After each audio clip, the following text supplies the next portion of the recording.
ഒന്നുമില്ലായ്മയിൽ നിന്ന് സകലത്തെയും തൻ്റെ ശക്തിയുള്ള വചനത്താൽ വിളിച്ചു വരുത്തിയ നമ്മുടെ സ്രഷ്ടാവായ പരമപിതാവിന് സ്തോത്രവും സ്തുതിയും മഹത്വവും ഉണ്ടാകുമാറാകട്ടെ. നമ്മുടെ പാപങ്ങളുടെ പരിഹാരത്തിനായി സ്വർഗം വിട്ട് ഭൂമിയിൽ വന്ന് ക്രൂശിൽ കയറി പാപത്തിന് പരിഹാരം വരുത്തിയ, ഉയർത്തെഴുന്നേറ്റ് സ്വർഗത്തിൽ എന്നേക്കും ജീവിച്ചിരിക്കുന്ന, വേഗം തൻ്റെ വിശുദ്ധന്മാരുടെ രക്ഷയ്ക്കായി വരുന്നവനുമായ യേശുക്രിസ്തുവിന്റെ നാമത്തിലുള്ള സ്നേഹവും വന്ദനവും ഏവർക്കും അറിയിച്ചു കൊള്ളട്ടെ. ഒരു ദിവസവും കൂടെ ദൈവം നമ്മുടെ ജീവിതത്തിൽ തിരുവചന പഠനത്തിനായി കൂടി വരുവാൻ തന്നല്ലോ. നമ്മെ എവിടെയായി പല അവസ്ഥകളിൽ കാത്തുകൊണ്ടിരിക്കുന്ന ദൈവത്തിൻ്റെ വലിയ കരുണയ്ക്കായിട്ട് സ്തോത്രം. കഴിഞ്ഞ ദിവസങ്ങളിൽ നമ്മുടെ മധ്യേ ശുശ്രൂഷിച്ച കർത്താവിൻ്റെ ദാസന്മാരെ നന്ദിയോടെ ഓർക്കുന്നു. പാസ്റ്റർ ജെയിംസ് മാത്യുവിനെയും പാസ്റ്റർ മനു ചാക്കോയെയും ദൈവം തൻ്റെ ദാസന്മാരെയും അനുഗ്രഹിക്കട്ടെ എന്ന് പ്രാർത്ഥിക്കുന്നു. നിങ്ങളുടെ കൂട്ടായ്മയ്ക്കും സഹകരണത്തിനുമായും നന്ദി അറിയിക്കട്ടെ. നമുക്ക് തിരുവെഴുത്തുകളിലേക്ക് തിരിയാം. ഓർമ്മ കാണുമല്ലോ, നമ്മൾ പഠിച്ചുകൊണ്ടിരിക്കുന്നത് വെളിപ്പാട് പുസ്തകം 8-ാമത്തെ അധ്യായമാണ്. 8-ാം അധ്യായത്തിന്റെ തുടക്കത്തിൽ 7 മുദ്രകളാൽ മുദ്രിതമായ പുസ്തകത്തിന്റെ 7-ാമത്തെ മുദ്ര കുഞ്ഞാട് പൊട്ടിക്കുന്നു. 7-ാം മുദ്രയുടെ തുറക്കലിനോട് ചേർന്ന് സ്വർഗത്തിലെ അരമണിക്കൂർ മൗനവും 7 ദൂതന്മാർ 7 കാഹളങ്ങളുമായി പ്രത്യക്ഷപ്പെടുന്നതും നാം 8-ന്റെ 1-2 വാക്യങ്ങളിൽ കണ്ടു, അല്ലെങ്കിൽ കാണുന്നു. 3 മുതൽ നാം 5 വരെയുള്ള വാക്യങ്ങൾ വായിക്കുമ്പോൾ അവിടെ 7 ദൂതന്മാരുടെ ന്യായവിധി തുടങ്ങുന്നതിന് മുമ്പ്, 7 കാഹളങ്ങൾ ഊതുന്നതിന് മുമ്പ് മറ്റൊരു ദൂതൻ ഭൂമിയിലേക്ക് വിശുദ്ധന്മാരുടെ പ്രാർത്ഥനയും യാഗപീഠത്തിലെ കനലും കൂടെ നിറച്ച് എറിയുന്നു. അപ്പോൾ ഭൂകമ്പവും ഇടിനാദവും തുടങ്ങിയുള്ള ചില സംഭവങ്ങൾ അവിടെ ഉണ്ടാകുന്നു. അതേ തുടർന്ന് 7 ദൂതന്മാർ കാഹളമൂതുന്നു. ഇതാണ് നാം കണ്ടത്. 3 മുതൽ 5 വരെയുള്ള വാക്യങ്ങളിൽ നിന്ന് വിശുദ്ധന്മാരുടെ പ്രാർത്ഥന എന്ന വിഷയത്തെ സംബന്ധിച്ചും, അത് ദൂതന്മാരല്ല മധ്യസ്ഥത നിന്ന് ദൈവസന്നിധിയിൽ എത്തിക്കുന്നത്, പകരം അതിൻ്റെ മറുപടി ചിലത് ന്യായവിധികൾ നടത്തുവാൻ ദൂതന്മാരെ ദൈവം ഇവിടെ ഏൽപ്പിക്കുന്നതേ ഉള്ളൂ എന്നും നാം കണ്ടു. നമ്മുടെ പ്രാർത്ഥനകൾ, വിശേഷിച്ച് പുതിയ നിയമ സഭാകാലത്തെ വിശുദ്ധന്മാരുടെ പ്രാർത്ഥനകൾ ദൈവസന്നിധിയിൽ എത്തിക്കുന്നത് ദൈവത്തിൻ്റെ പരിശുദ്ധാത്മാവാണെന്ന് നാം കാണുകയുണ്ടായി. നമുക്ക് പ്രാർത്ഥനയ്ക്ക് തുണ നിൽക്കുന്നത് പരിശുദ്ധാത്മാവാണെന്ന് നാം തിരുവെഴുത്തുകളിൽ നിന്നും മനസ്സിലാക്കി. അതുകൊണ്ട് ഒരു ദൂത മധ്യവർത്തിയുടെ ആവശ്യം നമ്മുടെ പ്രാർത്ഥനകളിൽ ഇല്ല. ദൂതന്റെ എന്ന് മാത്രമല്ല, ഒരു പുണ്യാളന്റെയും ഒരു വിശുദ്ധന്റെയും ഒരു വിശുദ്ധമതിയുടെയും ഒരു ദൂതന്റെയും ഒരു സൃഷ്ടിയുടെയും മധ്യസ്ഥത വേണ്ട വിശുദ്ധന്മാർക്ക് പിതാവായ ദൈവത്തോട് പ്രാർത്ഥിക്കുവാൻ. അതിന് പ്രത്യേക സ്ഥലം നിയമിക്കപ്പെട്ടിട്ടില്ല. ഓർക്കുക, പ്രാർത്ഥനയ്ക്കായി പ്രത്യേക സമയമോ പ്രത്യേക സ്ഥലമോ പുതിയ നിയമത്തിൽ ഇല്ല. സ്തോത്രം. പ്രത്യേക സ്ഥലമോ പ്രത്യേക സമയമോ നിയമിച്ചിട്ടില്ല. നമുക്ക് ആവശ്യമുള്ളപ്പോഴും സൗകര്യമുള്ളപ്പോഴും ദൈവസന്നിധിയിലേക്ക് നേരിട്ട് അടുത്തു ചെല്ലുവാൻ ഉള്ള പുതുവഴിയാണ് യേശുക്രിസ്തു തൻ്റെ ശരീരം എന്ന തിരശീല ക്രൂശിൽ ചീന്തപ്പെടുവാൻ അനുവദിച്ചതിലൂടെ തുറന്നു തന്നത്. നമ്മുടെ പ്രാർത്ഥനകൾ ദൈവസന്നിധിയിൽ എത്തിക്കുവാൻ മധ്യസ്ഥന്മാരുടെ ആവശ്യവും ഇല്ല. സ്തോത്രം. മധ്യസ്ഥന്മാര് നമുക്ക് വേണ്ട. മറിയ ഉൾപ്പെടെ ഒരു മധ്യസ്ഥന്റെയും ആവശ്യം നമുക്കില്ല. യേശുവിന്റെ അമ്മ മറിയ ഉൾപ്പെടെയുള്ള ആരുടെയും മധ്യസ്ഥത ദൈവം സ്വീകരിക്കുന്നുമില്ല. നമുക്ക് നേരിട്ട് അബ്ബാ, പിതാവേ എന്ന് വിളിപ്പാൻ പുത്രത്വത്തിന്റെ ആത്മാവിനെ ദൈവം തന്നിരിക്കുന്നു. ദൈവം നമുക്ക് ദത്തെടുപ്പ് നൽകി. അതിനാൽ നാം ഇന്ന് ദൈവത്തിന്റെ മക്കളാണ്. ഇനിമേലിൽ നാം പരദേശികൾ അല്ല, ദൈവരാജ്യത്തിനും ദൈവഭവനത്തിനും അന്യരല്ല. ദൈവത്തിന്റെ വാഗ്ദത്ത നിയമങ്ങൾക്ക് നാം ഇനിമേലിൽ അന്യരല്ല. ദൈവരാജ്യത്തിന് ഇനിമേലിൽ നാം പരദേശികളല്ല. നാം ദൈവത്തിന്റെ മക്കളാണ്, ദൈവത്തിന്റെ കുടുംബക്കാരാണ്. സ്തോത്രം. നാം വിശുദ്ധന്മാരുടെ സഹപൗരന്മാരാണ്. സ്വർഗം നമ്മുടെ സ്വദേശമാണ്, നമ്മുടെ പിതൃദേശമാണ്. ഒരുപക്ഷെ ഈ ലോകം നമ്മുടെ മാതൃദേശമാകാം, പക്ഷേ സ്വർഗം നമ്മുടെ പിതൃദേശമാണ്.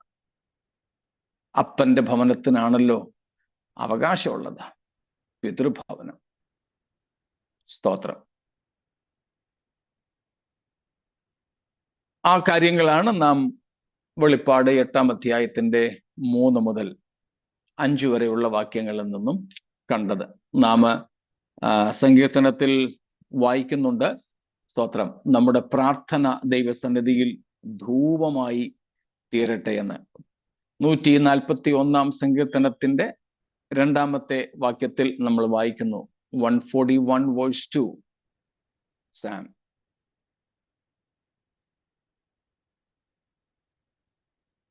എന്റെ പ്രാർത്ഥന തിരുസന്നിധിയിൽ ധൂപമായും എന്റെ കൈകളെ മലർത്തുന്നത് സന്ധ്യായാഗമായും തീരട്ടെ. സ്തോത്രം. വിശുദ്ധന്മാരുടെ പ്രാർത്ഥന ദൈവസന്നിധിയിൽ ധൂപമായി എന്ന് വെച്ചാൽ ദൈവത്തിന് സുഗ്രാഹ്യമായി തീരും. ധൂപം എന്നതുകൊണ്ട് അവിടെ അർത്ഥമാക്കുന്നത് ദൈവസന്നിധിയിൽ കഴിക്കുന്ന യാഗം, അതിൻ്റെ സുഗന്ധം ദൈവം മണക്കുന്നു. അവിടെ മണക്കുക എന്ന് പറഞ്ഞ ദൈവം ഇങ്ങനെ മണം പിടിച്ചുകൊണ്ടിരിക്കുകയാണെന്നൊന്നുമല്ല. ദൈവത്തിന് പ്രസാദകരമാണ്, ദൈവത്തിന് സ്വീകാര്യമാണ്. ശലോമോൻ പറയുന്നുണ്ട്, ദുഷ്ടന്മാർ യാഗം കഴിക്കുന്നതിനേക്കാൾ വിശുദ്ധന്മാരുടെ പ്രാർത്ഥന ദൈവത്തിന് സ്വീകാര്യമാണ്. സ്തോത്രം. ഇവിടെ പ്രാർത്ഥന ചിലത് ആവശ്യപ്പെടുന്ന ഒരു ഘടകമായിട്ട് കാണുമ്പോൾ, തരണേ എന്നുള്ള അപേക്ഷകളായി ഇവിടെ പ്രാർത്ഥനയെ കാണുമ്പോൾ, ഭക്തൻ പറയുന്നത്, തിരുവെഴുത്ത് പറയുന്നത്, ദൈവത്തോട് താ താ എന്ന് ചോദിക്കുന്നത് പോലും വിശുദ്ധന്മാരാണെങ്കിൽ അത് ദൈവത്തിന് പ്രസാദമാണ്. എന്നാൽ ദുഷ്ടന്മാർ ദൈവത്തിന് എന്തെങ്കിലും കൊടുക്കുകയാകട്ടെ, യാഗം കഴിക്കുകയാകട്ടെ, വായിച്ചോ സുജെ 15-8 സദൃശവാക്യങ്ങൾ. ദുഷ്ടന്മാർ എന്തെങ്കിലും വായിച്ചു. ദുഷ്ടന്മാരുടെ യാഗം യഹോവയ്ക്ക് വെറുപ്പ്, നേരുള്ളവരുടെ പ്രാർത്ഥനയോ അവന് പ്രസാദം. 142-ൽ എന്റെ പ്രാർത്ഥന നിന്റെ സന്നിധിയിൽ ധൂപമായും എന്ന് പറഞ്ഞതിന്റെ അർത്ഥമാണ് ഇവിടെ. ദുഷ്ടന്മാരുടെ യാഗം ദൈവത്തിന് കൊടുക്കുന്നതാണ്, പക്ഷേ ദൈവത്തിനത് വെറുപ്പ്, ദൈവത്തിനത് സ്വീകാര്യമല്ല. എന്നാൽ നീതിമാന്മാർ കൈകൾ മലർത്തുന്നത്, പ്രാർത്ഥനയോടെ ദൈവത്തോട് ചോദിക്കുന്നത്, തരണേന്ന് തന്നെ പറയുന്നത്, സ്തോത്രം, അത് ദൈവത്തിന് പ്രസാദകരമാണ്. സ്തോത്രം. നമുക്ക് സന്തോഷമുള്ളവർ നമ്മളോട് എന്തെങ്കിലും ഒന്ന് ആവശ്യപ്പെട്ടാൽ നമുക്കേറെ സന്തോഷമല്ലേ അത്? നമുക്ക് സ്നേഹമുള്ളവർ, നമുക്ക് പ്രിയമുള്ളവർ നമ്മളോട് ഇങ്ങോട്ട് എന്തെങ്കിലും ഒന്ന് ആവശ്യപ്പെടുക, നമുക്ക് എത്ര സന്തോഷമായിരിക്കും. സ്തോത്രം. എനിക്ക് ഓർമ്മയുണ്ട്, ഞാൻ എൻ്റെ പിതാവിനെ എൻ്റെ കൂടെ താമസിക്കാൻ പലപ്പോഴും വിളിച്ചിട്ടുണ്ട്. വന്ന് കണ്ടു കേട്ടെങ്കിലും ഒന്ന് പോകും, വന്നിട്ടേ ഇല്ല. എന്നാൽ ഒരിക്കൽ അദ്ദേഹം എന്നോട് ഇങ്ങോട്ട് പറഞ്ഞു, മോനെ നിന്റെ കൂടെ കുറച്ചു നാൾ വന്ന് എനിക്ക് താമസിക്കണമെന്നുണ്ട്. എനിക്ക് ഭയങ്കര സന്തോഷമായിരുന്നു. സ്തോത്രം.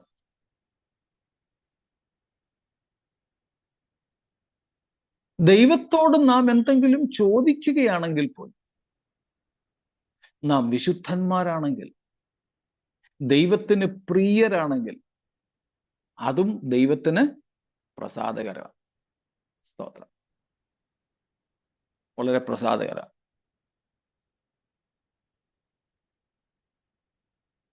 അപ്പോൾ ഇവിടെ അതാണ് ധൂപം, പ്രാർത്ഥന, ഇതൊക്കെയായിട്ട് നാം 3 തൊട്ട് 5 വരെയുള്ള വാക്യങ്ങളിൽ കാണുന്നത്.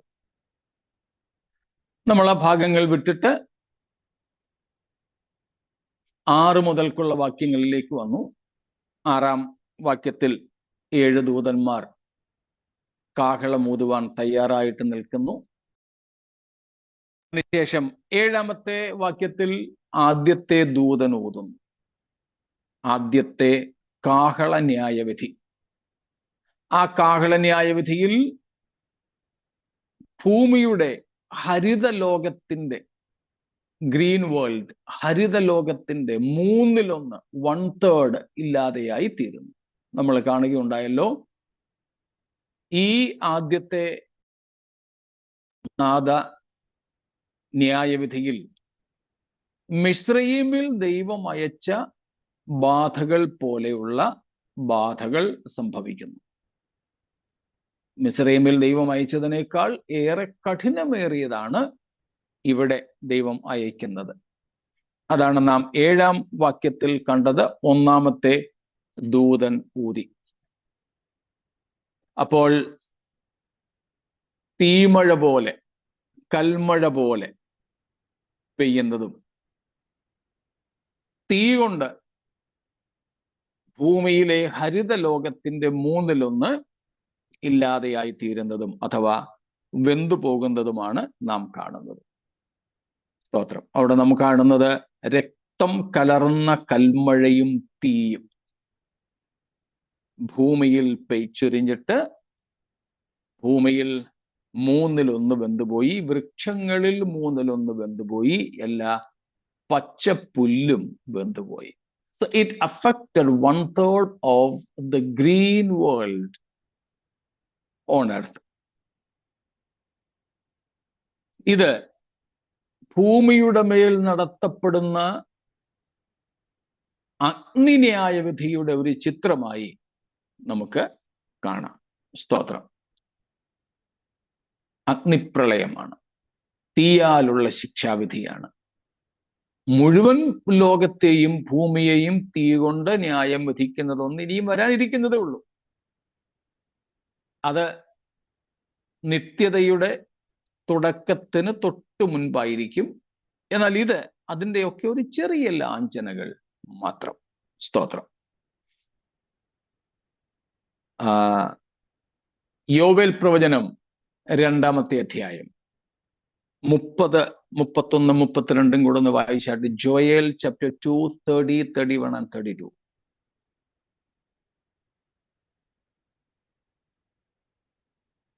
ഞാൻ ആകാശത്തിലും ഭൂമിയിലും അത്ഭുതങ്ങളെ കാണിക്കും, രക്തവും തീയും പുകത്തൂണും തന്നെ.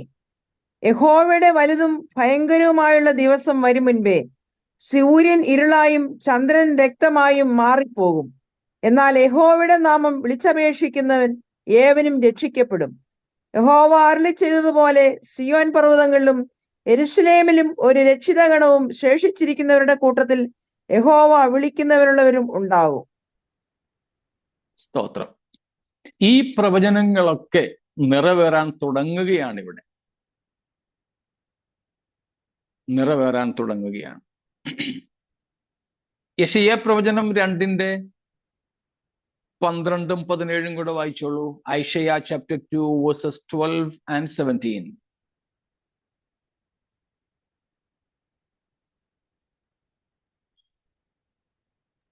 സൈന്യങ്ങളുടെ യഹോവയുടെ നാൾ ഗർവവും ഉന്നതഭാവവുമുള്ള എല്ലാറ്റിന്മേലും നിഗളമുള്ള എല്ലാറ്റിന്മേലും വരും. അവ താണുപോകും. ലെബാനോനിലെ പൊക്കവും ഉയരവുമുള്ള സകല ദേവദാരുക്കളിന്മേലും ബാശാനിലെ എല്ലാ കരുവേലകളിന്മേലും ഉയർന്നിരിക്കുന്ന സകല പർവ്വതങ്ങളിന്മേലും ഉയരമുള്ള എല്ലാ കുന്നുകളിന്മേലും ഉന്നതമായ സകല ഗോപുരത്തിന്മേലും ഉറപ്പുള്ള എല്ലാ മതിലിന്മേലും എല്ലാ തർശീസ് കപ്പലിന്മേലും മനോഹരമായ സകല ശൃംഗാര ഗോപുരത്തിന്മേലും വരും. അപ്പോൾ മനുഷ്യന്റെ ഗർവം കുനിയും, പുരുഷന്മാരുടെ ഉന്നതഭാവം താഴും. യഹോവ മാത്രം അന്നാളിൽ ഉന്നതനായിരിക്കും. സ്തോത്രം. ഇതെല്ലാം ശ്രദ്ധിച്ചോ, യഹോവയുടെ ദിവസവുമായി ബന്ധപ്പെട്ട കർത്താവിന്റെ നാൾ. നമ്മൾ നേരത്തെ തന്നെ അത് പഠിച്ചു. അത് ന്യായവിധിയുമായി ബന്ധപ്പെട്ടതാണ്.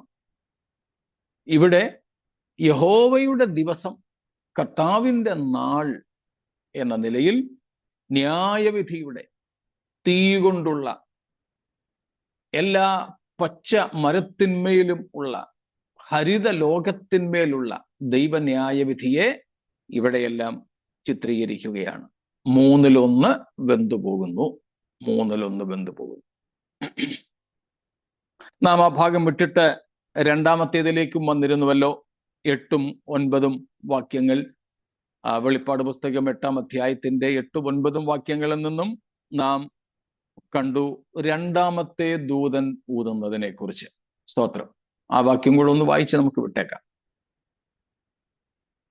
2-ാമത്തെ ദൂതൻ ഊതി, അപ്പോൾ തീ കത്തുന്ന വൻ മല പോലെയൊന്ന് സമുദ്രത്തിലേക്ക് എറിഞ്ഞിട്ട് കടലിൽ 1/3 രക്തമായി തീർന്നു. സമുദ്രത്തിൽ പ്രാണനുള്ള സൃഷ്ടികളിൽ 1/3 ചത്തുപോയി. കപ്പലുകളിലും 1/3 ഛേദം വന്നു. 2-ാമത്തെ ദൂതൻ ഊതിയപ്പോൾ കടലിലാണ് നാശമുണ്ടാകുന്നത്. അവിടുത്തെ 1/3 കപ്പലുകൾ, മീന്, ജലവിഭവത്തിന്റെ 1/3 ന്യായവിധിക്ക് ഹേതുവാകുകയാണ്. സ്തോത്രം. 1/3 of the water part or the water world, including ships and fish, 1/3 is destroyed, affected because of the judgment by the second trumpet. 2-ാമത്തെ കാഹളനാദത്തോടുകൂടെ ഉണ്ടാകുന്ന ന്യായവിധി സമുദ്രലോകത്തെയാണ് ബാധിക്കുന്നതായി, ജലവിഭവത്തെയാണ് ബാധിക്കുന്നതായി നാം ഇവിടെ കാണുന്നത്. അതായത് ദൈവത്തിന്റെ ന്യായവിധി സ്പർശിക്കാത്ത ഒരു മേഖലയുമില്ല എന്ന അർത്ഥം. സ്തോത്രം. അതാണ് 2-ാമത്തെ ദൂതൻ ഊതിയപ്പോൾ. ഇനി നമുക്ക് 3-ാമത്തെ ദൂതന്റെ കാഹള നാദത്തിലേക്ക് പ്രവേശിക്കാം. 10 മുതൽക്ക് 12 വരെയുള്ള വാക്യങ്ങൾ. 11, 10ഉം 11ഉം വായിച്ചാൽ മതിയാകും. ഇപ്പോൾ 10ഉം 11. 3-ാമത്തെ ദൂതൻ ൂതി, അപ്പോൾ ദീപം പോലെ ജ്വലിക്കുന്ന ഒരു മഹാനക്ഷത്രം ആകാശത്തു നിന്ന് വീണു. നദികളിൽ 1/3 നീറവുകളിന്മേലും ആയിരുന്നു വീണത്. ആ നക്ഷത്രത്തിന് കാഞ്ഞിരം എന്ന് പേര്. വെള്ളത്തിൽ 1/3 കാഞ്ഞിരം പോലെയായി. വെള്ളം കയ്പായതിനാൽ മനുഷ്യരിൽ പലരും മരിച്ചുപോയി. സ്തോത്രം. ഇവിടെ നാം കാണുന്നത് കാഞ്ഞിര നക്ഷത്രത്തെയാണ്. വോംവുഡ്, കാഞ്ഞിര നക്ഷത്രം. കാഞ്ഞിരം കേരളത്തിൽ ജനിച്ച് വളർന്നവർക്കൊക്കെ അറിയാമല്ലോ. വളരെ സ്ട്രോങ് ആയിട്ടുള്ള ഔഷധ ഗുണങ്ങളൊക്കെ ഉള്ള ഒരു തരം തടിയാണത്. അപ്പോൾ തന്നെ അതിൻ്റെ കായും ഇലയും ഒക്കെ കയ്പെന്ന് പറഞ്ഞാൽ നമ്മൾ കയ്പിന്റെ ഭീകരതയ്ക്ക് വേണ്ടി ഉപയോഗിക്കുന്ന ഉദാഹരണമാണ്. കാഞ്ഞിരം പോലെ കഴിക്കുന്നതാണ്. അതിനപ്പുറത്തേക്ക് നമുക്ക് കയ്പിനെ വിശേഷിപ്പിക്കാൻ ഒരു സാധനം ഇല്ല. അത് കയ്പെന്ന് മാത്രമല്ല, അത് വിഷവും കൂടെയാണ്. ആ വിഷത്തിന്റെ കൂടുതൽ കൊണ്ടാണ്, അത് ജീവനാശകമായതുകൊണ്ടാണ് അത് അത്രയും കയ്പായിരിക്കുന്നത്. The bitterness of wormwood, it's so bitter. We often use that example to show how bitter a thing is. It is because of this bitterness, it is poisonous. It is fatal.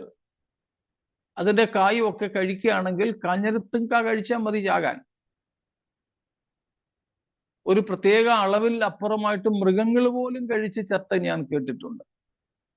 കാഞ്ഞിരത്തിന്റെ കുരു അതിന്റെ മൊത്തം കയ്പാണെങ്കിലും അതിന്റെ ആ കായാണ്, അതിന്റെ സീഡാണ് ഏറ്റവും കൂടുതൽ. അപ്പൊ ഇവിടെ പറഞ്ഞിരിക്കുന്നത് മൂന്നാമത്തെ ദൂതൻ ഊതിയപ്പോൾ, മൂന്നാമത്തെ കാഹളനാദത്തിങ്കൽ ഇവിടെ സംഭവിക്കുന്നത് ഒരു ദീപം പോലെ ജ്വലിക്കുന്ന മഹാനക്ഷത്രം ആകാശത്ത് നിന്ന് വീണു. നദികളിൽ മൂന്നിലൊന്നിന്റെയും നീരുറവുകളിലും മേലും ആണ് വീണത്. സ്തോത്രം. രണ്ടാമത്തേത് സമുദ്രത്തിലായിരുന്നു. വലിയ വെള്ള സമാഹാരങ്ങളാണ് സമുദ്രം. എന്നാൽ ഇത് കുടിവെള്ളവുമായി ബന്ധപ്പെട്ടത്. മൂന്നാമത്തേത് കുടിവെള്ളവുമായി ബന്ധപ്പെട്ടത്, നീരുറവുകളും നദികളും. ആ നക്ഷത്രത്തിന്റെ, ആ സ്റ്റാറിന്റെ പേരാണ് വോംവുഡ്, കാഞ്ഞിരം. വെള്ളത്തിൽ മൂന്നിലൊന്ന് കയ്പായി കാഞ്ഞിരം പോലെ. അതുകൊണ്ട് മനുഷ്യരിൽ പലരും മരിച്ചുപോയി. ഇപ്പൊ മരണകരമായ വിഷമുള്ള ഒരു സാധനം, മരണകരമായ വിഷമുള്ള ഒരു നക്ഷത്രത്തെയാണ് നാം ഇവിടെ കാണുന്നത്. സ്തോത്രം. A poisoning of fresh water. ഇപ്പം കുടിവെള്ളത്തെ വിഷാംശീകരിക്കുന്ന ഒന്നാണ് ഇവിടെ കാണുന്നത്. ഇപ്പൊ ഒന്നാമത്തെ കാഹളനാദത്തിങ്കൽ ഭൂമിയിലെ പച്ച വൃക്ഷ സസ്യാദികളിൽ മൂന്നിലൊന്ന് നശിക്കുന്നു. രണ്ടാമത്തെ കാഹളനാദത്തിങ്കൽ സമുദ്രം പോലെയുള്ള വലിയ വെള്ളങ്ങളിലുള്ള മൂന്നിലൊന്നിന്റെ നാശമാണ്, കപ്പലും മീനും ഉൾപ്പെടെ. മൂന്നാമത്തെ കാഹളം ഊതിയപ്പോൾ വീണ ഒരു മഹാനക്ഷത്രം, കാഞ്ഞിരമെന്ന് പേര്, അത് കുടിവെള്ള സ്രോതസ്സുകളെയെല്ലാം വിഷമയമാക്കി. അത് നിമിത്തം മനുഷ്യരിൽ മരണം ഉണ്ടാകുന്നു. മനുഷ്യരിൽ മരണമുണ്ടാകുന്നു. സ്തോത്രം. ഇവിടെ പറയുന്ന നക്ഷത്രം ഒരു ഉൽക്കയാകാൻ സാധ്യതയുണ്ട്. ഇവിടെ പറയുന്ന നക്ഷത്രം കഴിഞ്ഞ ദിവസവും നമ്മൾ ചിന്തിച്ചതുപോലെ it can be a meteor, ഒരു ഉൽക്ക. അതുമല്ലെങ്കിൽ എന്തെങ്കിലും മനുഷ്യർ തന്നെ വിക്ഷേപിച്ചിട്ടുള്ള സാറ്റലൈറ്റുകളാകാം. അപ്പം അങ്ങനെ എന്തെങ്കിലും ഒന്ന്. ഇവിടെ പറയുന്ന നക്ഷത്രം എന്ന ഒന്ന് തന്നെ വേണമെന്ന് നിർബന്ധമില്ല. ഇങ്ങനെയുള്ള ഏതെങ്കിലും ഒന്നാകുന്നതിലും അപാകതകളില്ലെന്നാണ് നമ്മളിപ്പോൾ കണ്ടത്. സ്തോത്രം.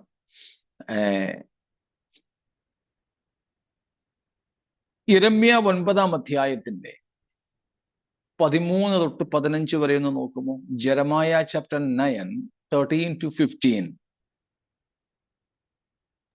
യഹോവ അരുളി ചെയ്യുന്നത്, ഞാൻ അവരുടെ മുമ്പിൽ വെച്ച ന്യായപ്രമാണം അവർ ഉപേക്ഷിച്ച് എന്റെ വാക്ക് കേൾക്കുകയോ അതനുസരിച്ച് നടക്കുകയോ ചെയ്യാതെ തങ്ങളുടെ ഹൃദയത്തിന്റെ ശാഠ്യത്തെയും തങ്ങളുടെ പിതാക്കന്മാർ തങ്ങളെ അഭ്യസിപ്പിച്ച ബാൽ വിഗ്രഹങ്ങളെയും അനുസരിച്ച് നടന്നതുകൊണ്ട് ഇസ്രായേലിന്റെ ദൈവമായ സൈന്യങ്ങളുടെ യഹോവ ഇപ്രകാരം അരുളി ചെയ്യുന്നു, ഞാൻ ഈ ജനത്തെ കാഞ്ഞിരം കൊണ്ട് പോഷിപ്പിച്ച് നഞ്ചുവെള്ളം കുടിപ്പിക്കും. ഇവിടെയെല്ലാം നാം കാണുന്നത് വേറെയും വാക്യങ്ങളുണ്ട്. 23-ാം അധ്യായത്തിന്റെ 15-ാമത്തെ വാക്യം, 8-ാം അധ്യായത്തിന്റെ 14-ാമത്തെ വാക്യം, ജെറമായ 23:15 and 8:14. In all these places, God wants the people of Israel, letting them to drink this wormwood water or poisonous things, consequence of their idolatry, their backsliding, and spiritual and moral declining.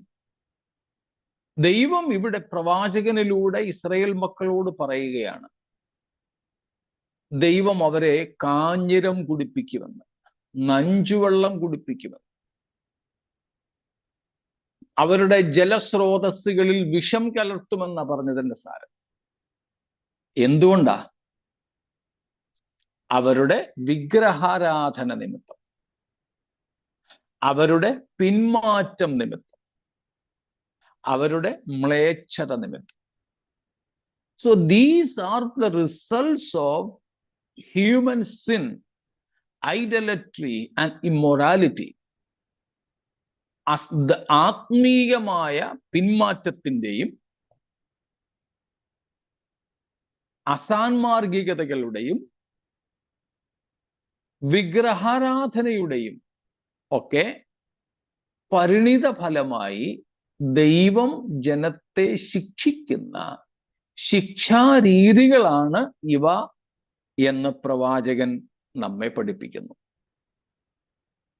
ഇപ്പോൾ ഇവിടെ വെളിപ്പാട് 8-ാമത്തെ അധ്യായത്തിൽ നമ്മൾ കാണുന്ന ഈ കാഹള ന്യായവിധികളും ജനത്തിന്റെ, മനുഷ്യരുടെ വിഗ്രഹാരാധന, അവരുടെ അസാൻമാർഗികത, മ്ലേച്ഛത, ഇങ്ങേയറ്റം മനുഷ്യരെ ആരാധിക്കുന്ന അവസ്ഥകളിലേക്ക് വരെ എത്തുന്നു എന്നുള്ളതാണ്. വിഗ്രഹങ്ങളെ ആരാധിക്കുന്നതിനേക്കാൾ ജീവനോടിരിക്കുന്ന മനുഷ്യർ ആരാധന സ്വീകരിക്കുന്നതും അങ്ങനെയുള്ളവരെ ആരാധിക്കുന്നതുമാണ് ദൈവത്തിനേറെ ദുഃഖകരമായിട്ടുള്ളത്. നമ്മൾ നേരത്തെ പഠിച്ചത് ഓർമ്മ കാണും. ദൈവത്തിന്റെ ദൈവത്വത്തിനെതിരായി മനുഷ്യൻ ചെയ്യുന്ന ഏറ്റവും വലിയ പാപം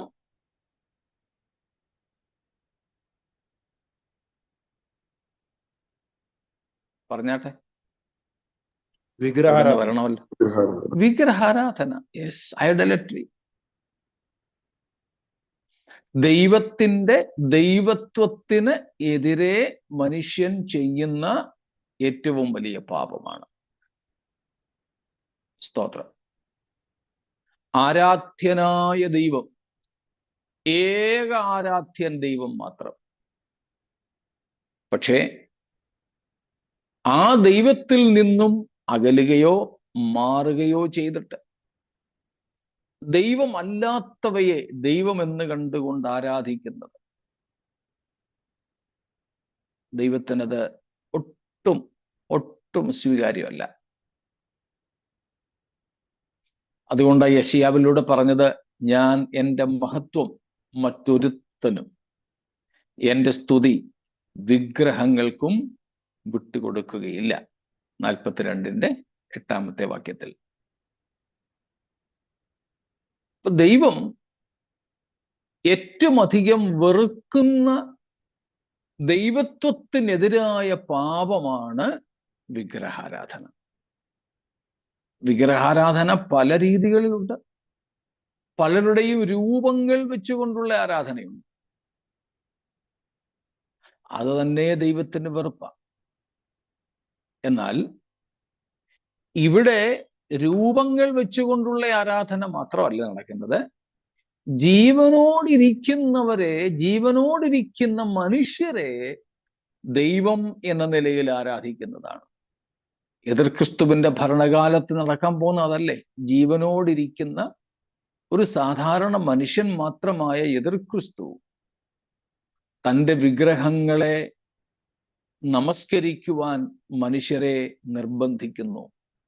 ജീവനോടിരിക്കുന്ന മനുഷ്യർ ദൈവാരാധന സ്വീകരിക്കുന്നു എന്ന് ജീവനോടിരിക്കുന്ന മനുഷ്യരെ ദൈവങ്ങളായി കണ്ട് ആരാധിക്കുന്നു എന്ന മഹാപാപം മഹാപീഡനകാലത്തെ ഒരു പ്രധാന വിഷയമാണ്. ദൈവം അതിന് ന്യായം വിധിക്കുന്ന ന്യായവിധിയാണ് ഇപ്പോൾ നാം കണ്ടത്. സ്തോത്രം. കുടിവെള്ളം അത് വിഷമയമായി മാറിയിട്ട് മനുഷ്യർ പലരും മരിക്കുന്നു. അപ്പോൾ ഇവിടെ ഒരു ഉൽക്ക പോലെയുള്ള, ഒരു മെറ്റിയോർ പോലെയുള്ള എന്തോ ഒന്ന് പതിക്കുന്നു എന്ന് പറഞ്ഞാൽ അത് വളരെ വലിപ്പമുള്ളതാണെന്നർത്ഥം. വളരെ വലിപ്പമുള്ളത്. നമ്മുടെ കാണുന്നു, നദികളിന്മേലും നീരുറവുമേലും വീഴുന്നു.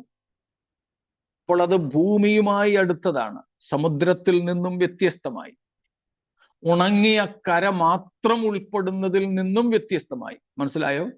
ഒന്നാമത്തെ കാഹളം ഊതിയപ്പോൾ കരയിൽ മാത്രം, രണ്ടാമത്തെ കാഹളം ഊതിയപ്പോൾ സമുദ്രത്തിൽ മാത്രം, മൂന്നാമത്തേത് ഊതിയപ്പോൾ വെള്ളവും കരയും കൂടിക്കലരുന്ന നദിയുടെ ഉത്ഭവസ്ഥാനങ്ങൾ, നീരുറവുകൾ, അവയിന്മേലാണ് പതിക്കുന്നത്. അങ്ങനെയാകുമ്പോൾ ഏതെങ്കിലും ഒരു നദിയുടെ ഉത്ഭവത്തിൽ മാത്രമാണെങ്കിൽ ഇത്രയും വലിയ ആഗോള പ്രശ്നം ഉണ്ടാവില്ല. അങ്ങനെയാകുമ്പോൾ ഈ മൂന്നാമത്തേത് ആകാശത്ത് നിന്നും വീഴുന്നത് ചിലപ്പോൾ ഹെക്ടറുകൾ കണക്കിനുള്ള പ്രദേശങ്ങളെ അത് ബാധിച്ചേക്കാം. ഏതെങ്കിലും ഒരു പ്രത്യേക ഒരു കൊച്ചു സ്ഥലത്ത് ഏതെങ്കിലും ഒരു നദിയുടെ ഉത്ഭവത്തിൽ വീണു എന്ന് മാത്രം ചിന്തിക്കരുത്. അതിൻ്റെ വലിപ്പം അനേകം നദികളെ ഒരേപോലെ ബാധിക്കത്തക്കതുപോലെ വളരെ വലിപ്പമുള്ള ഒരു സാധനമാകാൻ വീഴുന്നത്. അതിൻ്റെ വീഴ്ച കൊണ്ട് തന്നെ പലരും മരിക്കാനിടയുണ്ട്.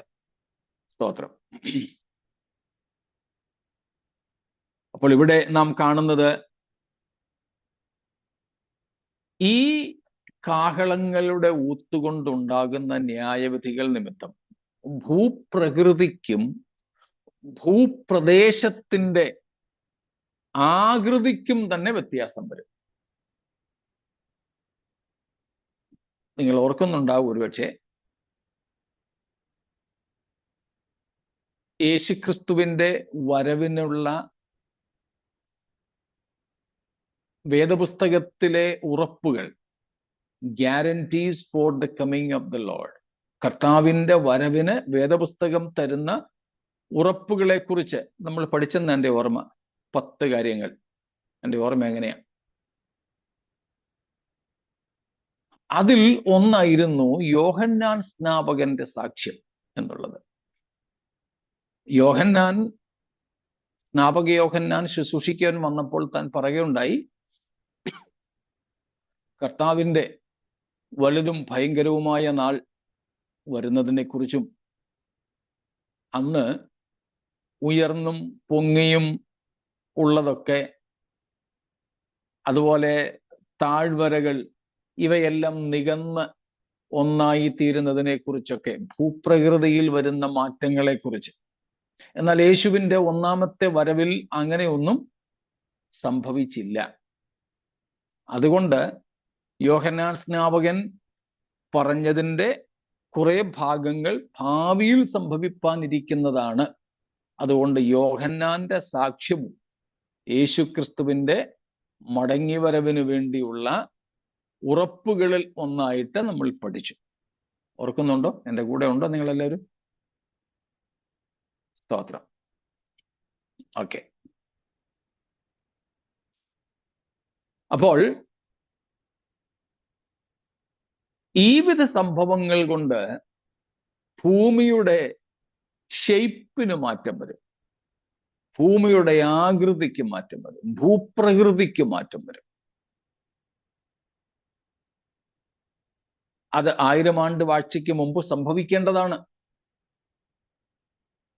1000 ആണ്ട് വാഴ്ചയിൽ ദൈവത്തിന്റെ ആലയമുള്ള സ്ഥലം മാത്രം മറ്റെല്ലാ പ്രദേശങ്ങളിൽ നിന്നും ഉയർന്നിരിക്കണം എന്ന ഒരു തത്വമുണ്ട്. 1000 ആണ്ട് വാഴ്ചയെക്കുറിച്ച് നമുക്ക് കുറച്ചും കൂടെ പഠിക്കാനുണ്ട്. അന്ന് അക്കാര്യം വ്യക്തമാക്കാം. അപ്പോൾ ഇങ്ങനെയുള്ള വലിയ ഉൽക്കകളോ വലിയ മനുഷ്യൻ അന്തരീക്ഷത്തിലേക്ക് വിട്ട ഏതെങ്കിലും സാറ്റലൈറ്റുകളോ എയർ സ്പേസസും അങ്ങനെയുള്ള സംഗതികളൊക്കെ ചിലപ്പോൾ തകർന്നു വീഴുന്നതാകാം. അങ്ങനെയൊക്കെ സംഭവിക്കുവാൻ ഇടയുണ്ട്. അപ്പൊ കണ്ടോ, ഒന്നാമത്തെ ദൂതൻ ഊതിയപ്പോൾ ഹരിതലോകത്തിന് പ്രയാസം വന്നതുകൊണ്ട് അന്ന് ഭൂമിയിൽ ജീവിക്കുന്നവർക്ക് ക്ഷാമം ഉണ്ടാകാൻ തുടങ്ങി. Following me?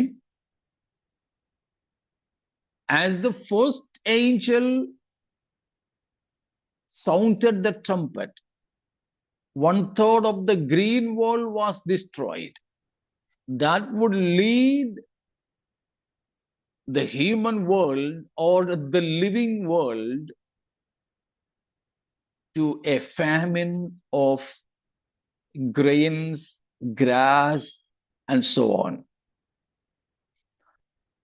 അമേരിക്കക്കാരനായ ഒരു എഴുത്തുകാരൻ വെളിപ്പാട് പുസ്തകത്തെക്കുറിച്ച് എഴുതിയപ്പോൾ ഈ ഒരു ഭാഗം, ഈ ഒന്നാമത്തെ ദൂതൻ ഊതിയതുകൊണ്ട് ഈ പച്ചയായ സസ്യലോകത്തിനുണ്ടായ നാശത്തെക്കുറിച്ച് പറഞ്ഞപ്പോൾ അദ്ദേഹം എഴുതി, ഇപ്പം അമേരിക്കക്കാർ കൂടുതലും കഴിക്കുന്നത് സലാഡുകളാണല്ലോ, സാലഡ്സ്. അന്ന് സാലഡ്സ് ഒന്നും കഴിക്കാൻ കിട്ടത്തില്ലെന്ന്. സലാഡൊന്നും ഇല്ലാത്ത ഒരു ഭക്ഷണത്തെക്കുറിച്ച് യൂറോപ്യൻസിനും അമേരിക്കൻസിനും ഒക്കെ ചിന്തിക്കാൻ പ്രയാസം. അവർക്കത് അത്യാവശ്യമായ സംഗതിയാണ്. അന്ന് അതൊന്നും കിട്ടത്തില്ല. അതുപോലെ രണ്ടാമത്തെ ദൂതൻ ഊതുമ്പോൾ ഉണ്ടാകുന്ന സമുദ്രത്തിലെ നാശനഷ്ടങ്ങൾ ട്രേഡ്, വ്യാപാരത്തെ സംബന്ധിക്കുന്നത്. കപ്പലുകളൊക്കെ ഉടഞ്ഞു പോകുന്നത് കൊണ്ട് ഒരുപക്ഷെ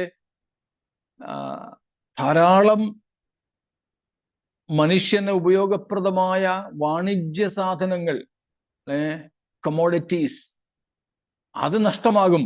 അതും തുടർന്നും ക്ഷാമത്തിലേക്ക് നയിക്കും. ഇപ്പം കുടിവെള്ളക്ഷാമം ഉണ്ടാകും. കുടിക്കാനുള്ള വെള്ളമില്ല. ഡ്രിങ്കിങ് വാട്ടർ അതിൻ്റെ സ്കേഴ്സിറ്റിയിലേക്കും ഫാമിനിലേക്കും വരും. മത്സ്യങ്ങളൊക്കെ ചാകുന്നത് കൊണ്ട് മത്സ്യമാംസങ്ങളും കുറയും. അപ്പം മൊത്തത്തിൽ ക്ഷാമത്തിൻ്റെ ഒരു ഭീകരതയിലേക്കാണ് കൊണ്ടുപോകുന്നത്. ഭക്ഷിക്കുവാനൊന്നുമില്ലാത്ത ഒരു സ്ഥിതി. അതുകൊണ്ട് തന്നെയാണ്, അതും ഒരു കാരണമാണ് എതിർക്രിസ്തുവിൻ്റെ സമയത്ത് കാര്യങ്ങൾ റേഷനായിട്ട് കൊടുക്കുന്നത്. അതുകൊണ്ടാണ് നമ്മൾ പറയാറുള്ളത്, പണ്ടും ധാരാളം സ്വത്ത് സമ്പാദിച്ചു വെച്ചിരിക്കുന്നവർക്കും അതെല്ലാം എതിർക്രിസ്തുവിന്റെ കാലത്ത് ഇഷ്ടം പോലെ അനുഭവിക്കാൻ കഴിയണമെന്നില്ല. ക്ഷാമം രൂക്ഷമായിരിക്കും. റേഷനായിട്ട് അളന്നു കൊടുക്കേണ്ട സ്ഥിതി വരും. അതൊരു വിശേഷ വല്ലാത്ത അവസ്ഥയാണ്. അപ്പോൾ അങ്ങനെയുള്ള ഒരു ന്യായവിധിയാണ് ഇവിടെ മൂന്നാമത്തെ കാഹളനാദത്തിങ്കൽ സംഭവിക്കുന്നത്. മൂന്നാമത്തെ കാഹളനാദത്തിങ്കൽ. സ്തോത്രം. This is A consequence of idolatry. ഇത് വിഗ്രഹാരാധന നിമിത്തം ലോകത്തിന് വരുവാൻ പോകുന്ന ഒരു സംഗതിയാണ്. അതേക്കുറിച്ച് നാം യിരെമ്യാവിൽ കണ്ടു. ലാമെന്റേഷൻ 3:9, വിലാപഗീതങ്ങൾ 3:9 യിരെമ്യാവ് ആ കാര്യം പറയുന്നുണ്ട്. പ്രോവർബ്സ് 5:4, സദൃശവാക്യങ്ങൾ 5:4 വിഗ്രഹാരാധനയുടെ ഈ വിധമായ ഫലങ്ങളെക്കുറിച്ച് പറയുന്നുണ്ട്. സ്തോത്രം. ദൈവത്തെ ഏറ്റവും അധികം വേദനിപ്പിക്കുന്ന, കോപിപ്പിക്കുന്ന സംഗതിയാണ് ദൈവത്തെ അല്ലാതെ മറ്റുള്ളവയെ മറ്റുള്ളവരെ, വിശേഷിച്ച് ജീവനോടിരിക്കുന്ന മനുഷ്യരെ അവർക്കൊന്നാം സ്ഥാനം കൊടുത്ത് ദൈവമെന്ന് കണ്ട് ആരാധിക്കുന്നത്. ഇത്രയും കാര്യങ്ങൾ വ്യക്തമാണോ?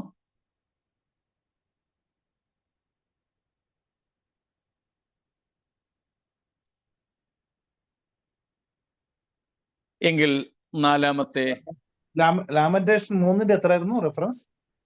19 നോക്കിക്കേ.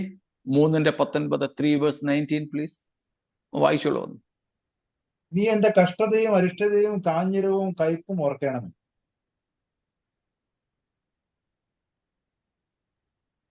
ജീവിതത്തിൽ ഉണ്ടാകുന്ന കഷ്ടതകൾ, ലാമന്റേഷൻ നമുക്കറിയാം, വിലാപഗീതങ്ങൾ യഹൂദന്റെ പാപം നിമിത്തം ദൈവം കാത്തിരുന്ന് കാത്തിരുന്ന് കാത്തിരുന്ന് മടുത്തിട്ട് അവരെ ശിക്ഷിച്ചത് നിമിത്തം ഉണ്ടായ നിലവിളിയാണ്. കാഞ്ഞിരവും കയ്പും കഷ്ടതയും അരിഷ്ടതയും. ഇതെല്ലാത്തിനും കാരണം എന്താ? ഇസ്രായേൽ ദൈവത്തെ വിട്ടുപോയി. യിരെമ്യാവ് പറയുന്നുണ്ട്, എൻ്റെ ജനം 2 ദോഷം ചെയ്തു. എന്തൊക്കെയാ? ഓർമ്മ കാണുമല്ലോ നിങ്ങൾക്ക്.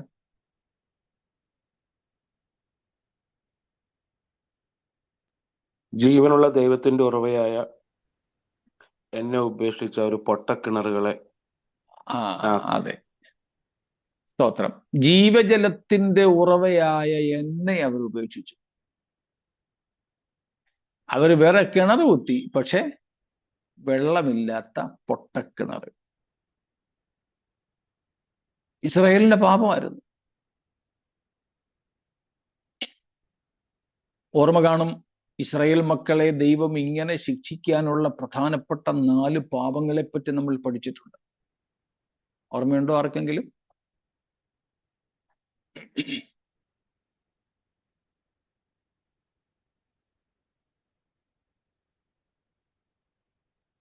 ഇസ്രായേലിന്റെ 4 പാപങ്ങൾ. പരീക്ഷിച്ചു, വെറുതെറുത്തു, അതല്ലേ?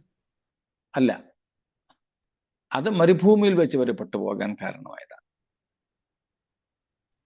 വിഗ്രഹാരാധന പറയുന്നത്.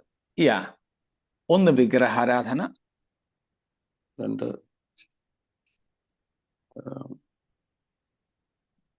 ഒന്നാമത്തെ രണ്ടാമത്തെ ഞാൻ മുമ്പേ പറഞ്ഞായിരുന്നു.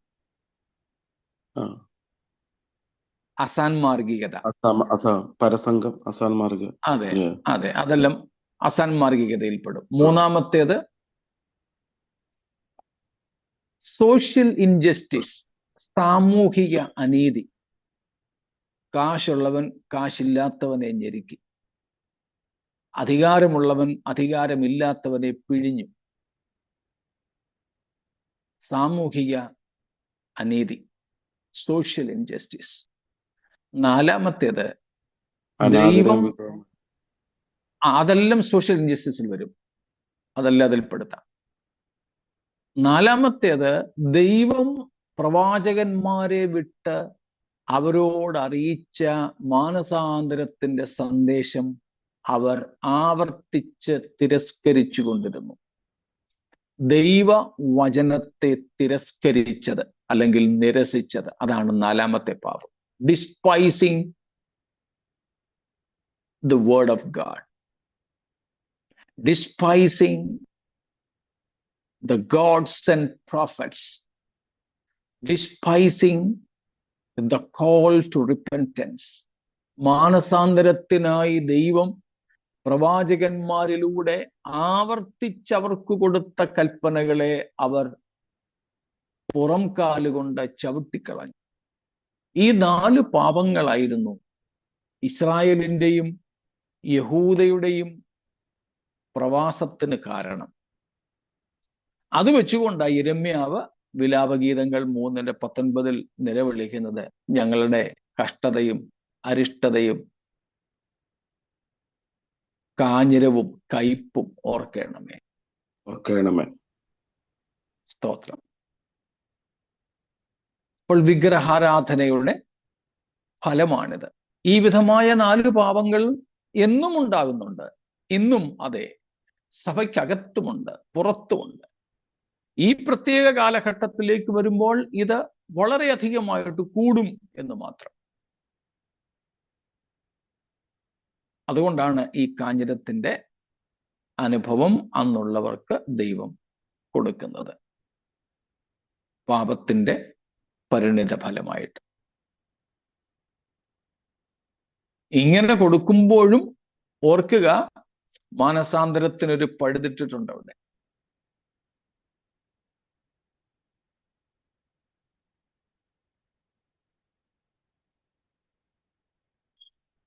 സ്തോത്രം. ശരി, മറ്റൊന്നുമില്ലെങ്കിൽ 4-ാമത്തെ കാഹളത്തിലേക്ക് പോകാം. 12-ാമത്തെ വാക്യം. 4-ാമത്തെ ദൂതൻ ഊതി, അപ്പോൾ സൂര്യനിൽ 1/3, ചന്ദ്രനിൽ 1/3, നക്ഷത്രങ്ങളിൽ 1/3 ബാധ തട്ടി. അവയിൽ 1/3 ഇരുണ്ടുപോയി, രാവും പകലും 1/3 വെളിച്ചമില്ലാതെയായി. സ്തോത്രം. 4-ാമത്തെ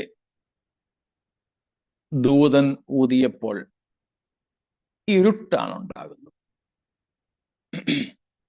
നമ്മൾ നേരത്തെ തന്നെ ചിന്തിച്ചല്ലോ, മിസ്രയീമിൽ ദൈവം അയച്ച ബാധകൾ ക്രമത്തിലല്ലെങ്കിലും മാറി മാറി ഈ കാഹളങ്ങളുടെ ഊത്തിന്റെ സമയത്ത് ഭൂവാസികൾക്കുണ്ടാകുന്നു. ഇപ്പോൾ ഇവിടെ സംഭവിക്കുന്നത് ഇരുട്ടാണ്. അതിനുവേണ്ടി സൂര്യനിലും ചന്ദ്രനിലും 1/3 വീതം പ്രകാശം തരാതെയാകുന്നു.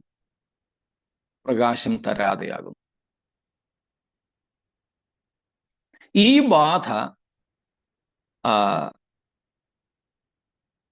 ആകാശത്തിലെ സൈന്യങ്ങളെയാണ് ബാധിക്കുന്നത്.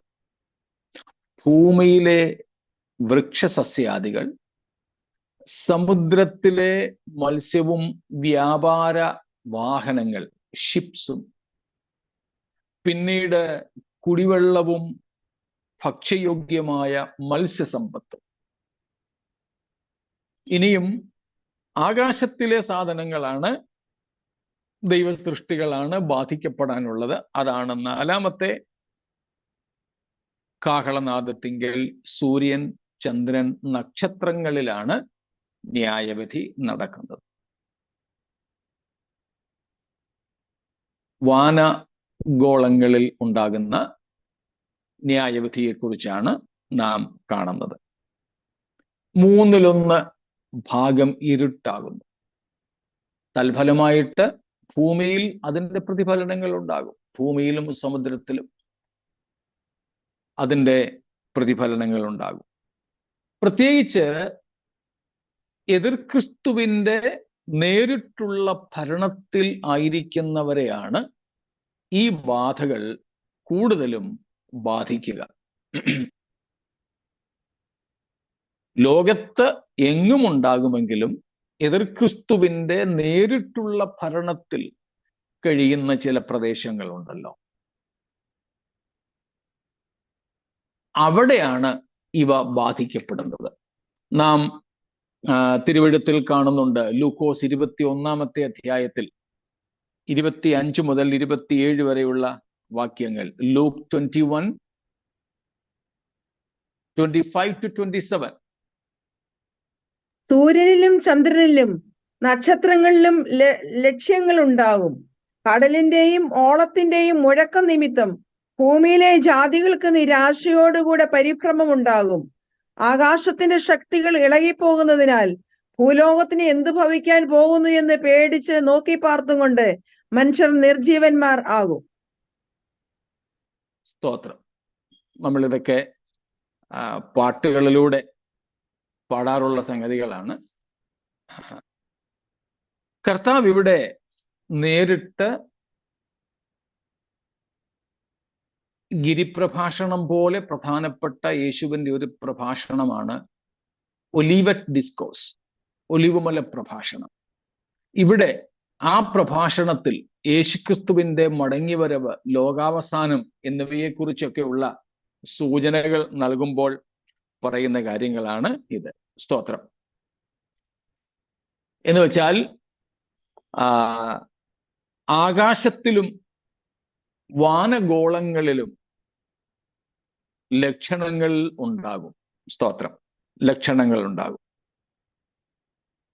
അത് കർത്താവായ യേശുവിന്റെ മടങ്ങിവരവിന് തൊട്ട് മുൻപ് നടക്കുന്ന സംഭവങ്ങളാണെന്നും അത് നിമിത്തം അന്ന് ജീവനോടിരിക്കുന്ന മനുഷ്യർക്ക് ഏറെ ആശങ്കകൾ ഉണ്ടാകുമെന്നുമൊക്കെ കർത്താവ് ഇവിടെ നമ്മെ പഠിപ്പിക്കുന്നു. സ്തോത്രം. അതാണ് നാലാമത്തെ ദൂതൻ ഊതിയപ്പോൾ ഉണ്ടാകുന്നത്. നാലാമത്തെ ദൂതൻ ഊതിയപ്പോൾ ഉണ്ടാകുന്നത്. നാലാമത്തെ ദിവസത്തെ സൃഷ്ടി എന്തിന്റെ സൃഷ്ടിയായിരുന്നു? നമുക്കറിയാമല്ലോ.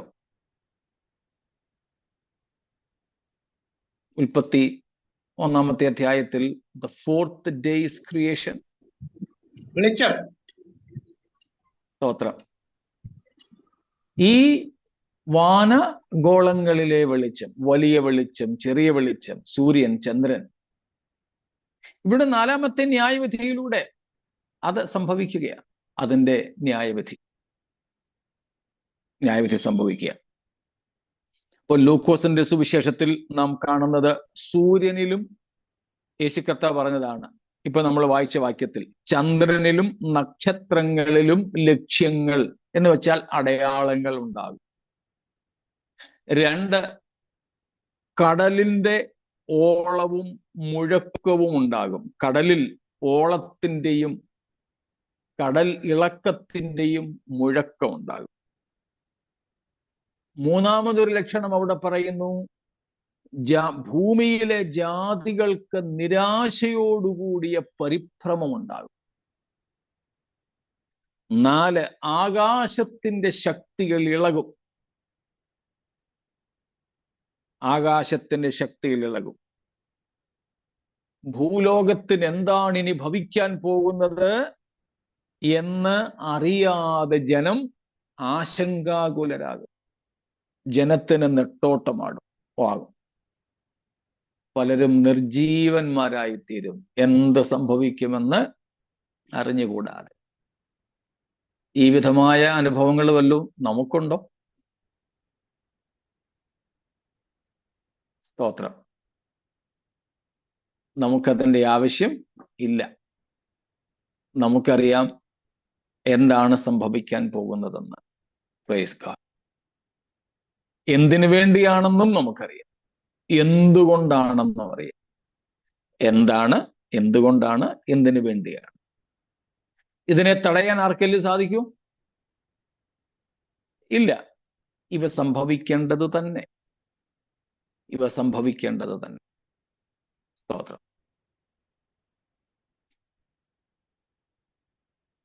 കോടാനുകോടി വർഷങ്ങളായി സൂര്യനും ചന്ദ്രനും ഒക്കെ സൃഷ്ടിക്കപ്പെട്ടിട്ട് അല്ലെങ്കിൽ ഉണ്ടാക്കപ്പെട്ടിട്ടെന്ന് പറയുന്നു. ശാസ്ത്രലോകത്തിന്റെ ഭാഷയാണ്.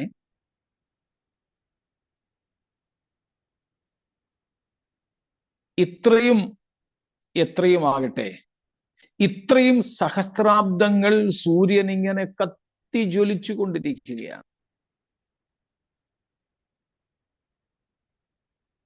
കത്തിജ്വലിക്കുക. പക്ഷേ ഇത്രയും വർഷമായിട്ടും അവിടുത്തെ ഗ്യാസ് തീർന്നിട്ടില്ല, വിറക് തീർന്നിട്ടില്ല. എന്നാൽ നമുക്കറിയാം, ബൈബിൾ സൂര്യൻ ഇരുണ്ടു പോകുമെന്നൊക്കെ പറഞ്ഞപ്പോൾ ശാസ്ത്രലോകം ബൈബിളിനെ നോക്കി പുച്ഛിച്ചു, പരിഹസിച്ചു. ഒരു ശാസ്ത്രബോധം ഇല്ലാത്ത യേശുവെന്നും ഒരു ശാസ്ത്രബോധം ഇല്ലാത്ത മനുഷ്യരെന്നും ഒക്കെ ഇത് പറഞ്ഞ കർത്താവിനെയും ഇത് എഴുതി വെച്ച അപ്പോസ്തലന്മാരെയും ഒക്കെ ശാസ്ത്രലോകം പരിഹസിച്ചു. എന്നാൽ എനിക്ക് ഓർമ്മയുണ്ട്, ഞാൻ സെമിനാരിയിൽ പഠിക്കുന്ന കാലത്ത് ഇറങ്ങിയ ഒരു പത്രക്കുറിപ്പിലാണ് ഇന്നത്തെ കണക്കിന് സൂര്യൻ ജ്വലിച്ചുകൊണ്ടിരുന്നാൽ സൂര്യനിൽ കത്താനുള്ള കത്തി ജ്വലിച്ചുകൊണ്ടിരിക്കുന്ന ഇന്ധനം ഒരു വർഷക്കണക്ക് അവർ പറഞ്ഞു. അത് ഞാൻ കൃത്യമായിട്ട് ഓർക്കുന്നില്ല. 10-30 വർഷം മുമ്പ് ഞാൻ വായിച്ചൊരു കാര്യമാണ്. ഈ കണക്കിന് സൂര്യൻ പ്രജ്വലിച്ചു കൊണ്ടിരുന്നാൽ ഇത്ര വർഷത്തിനകം സൂര്യനിലെ ജ്വലിക്കാനുള്ള കഴിവ് നഷ്ടപ്പെട്ടിട്ട് സൂര്യൻ വെറും ഒരു കരിക്കട്ടയാകുന്നു. ഇന്ന് ശാസ്ത്രത്തിന് അക്കാര്യം അറിയാം. നിങ്ങൾക്ക് സംശയമുള്ളവരൊക്കെ ഉണ്ടെങ്കിൽ ഗൂഗിൾ ചെയ്ത് നോക്കിയാൽ പോലും നിങ്ങൾക്ക് അതൊക്കെ കിട്ടും. വല്ല ശാസ്ത്ര പുസ്തകങ്ങളിലും പരതിയാൽ നമുക്കത് കിട്ടും. ഇവിടെ കർത്താവ് അതാ പറയുന്നത്, സൂര്യൻ ഏറെ ശക്തിയോടെ കത്തുകയാണ്. പല സമയത്തും നമ്മൾ ചിന്തിച്ചിട്ടുള്ളത് പോലെ ചോദിച്ചാൽ പറയും, ഞങ്ങളുടെ എക്സ്പയറി ഡേറ്റ് ആയതുകൊണ്ട് പെട്ടെന്നങ്ങ് പോവുകയാണ്. ഈ രാജ്യത്ത് ഞാൻ ചില സ്നേഹിതർക്കൊപ്പം ചില കടകളിൽ പോയപ്പോൾ തന്നെ അവർ കാണിച്ചു, ദാ ഈ ഭാഗത്ത് വെച്ചിരിക്കുന്ന സാധനങ്ങൾക്ക് വിലക്കുറവാണ്, അത് വളരെ പെട്ടെന്ന് എക്സ്പയറി ഡേറ്റ് അടുത്ത സാധനങ്ങളാണ്, അത് ഈ കടക്കാർ മാറ്റി വെച്ചേക്കും, അത് ഈ നാൾ വെച്ചേക്കാതെ ഉപയോഗിക്കാൻ ആണെങ്കിൽ വിലക്കുറവിന് ഇത് മേടിച്ചുകൊണ്ട് പോകാം. എക്സ്പയർ ആകാനുള്ളത് മാറ്റി വെച്ചിരിക്കുക. പെട്ടെന്ന് കൊണ്ട് തീർത്തോ, പെട്ടെന്ന് കൊണ്ട് തീർത്തു. കഴിഞ്ഞ ദിവസം ഞങ്ങള് നോഹയുടെ പെട്ടകം കാണാൻ പോയപ്പം ആദ്യത്തെ ദിവസം കുറെ വെള്ളക്കുപ്പിയും വലിയ ബോട്ടിലൊക്കെ മേടിച്ചു വെച്ച് കുടിക്കാൻ. ഇത് തീർന്നില്ല. ഒടുവിൽ ഇന്നലെ ഞങ്ങൾ പോരാൻ നേരം രാത്രി ഞങ്ങൾ തച്ചിനിരുന്ന് വെള്ളം കുടിക്കുക, അതങ്ങ് തീർക്കാമെന്ന് വിചാരിച്ചു. ഇവിടെ സൂര്യനും ചന്ദ്രനും ഒക്കെ അതിവേഗം കത്തി ജ്വലിച്ച് തീരം പോവുകയാണ്. ദൈവം സ്രഷ്ടാവ് അവർക്ക് അനുവദിച്ച എക്സ്പയറി ഡേറ്റ് ആകാറായതുകൊണ്ട്. അപ്പം ഇനിയല്ല, അങ്ങനെ സംഭവിക്കുന്നില്ലെങ്കിൽ പോലും ഭൂമിയിൽ നടക്കുന്ന പല സംഭവങ്ങളും നിമിത്തം